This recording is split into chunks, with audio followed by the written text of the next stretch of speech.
Maeneo mengine mahususi ya vipaumbele pamoja na ugharamiaji wa deni la serikali, mishahara stahiki za watumishi wa umma pamoja na ujenzi na ukarabati wa viwanja vya michezo kwa ajili ya AFCON. Aidha, nipende kuwafahamisha kuwa Tanzania kwa uchaguzi mkuu wa 2025 tutaugharamia kwa fedha zetu wenyewe na zoezi hilo limekamilika.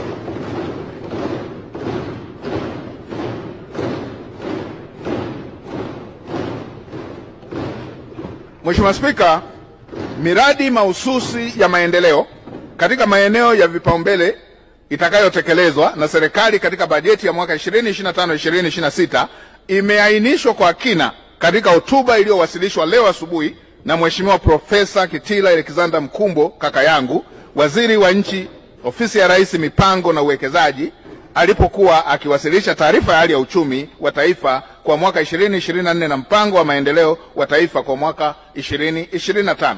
Pamoja na hotuba yake, Mheshimiwa Spika, Mheshimiwa Waziri wa Nchi, Ofisi ya Rais, Mipango na Uwekezaji ameambatanisha taarifa ya tathmini ya baadhi ya miradi iliyofanywa tathmini ya athari za mabadiliko ya tabia ya nchi.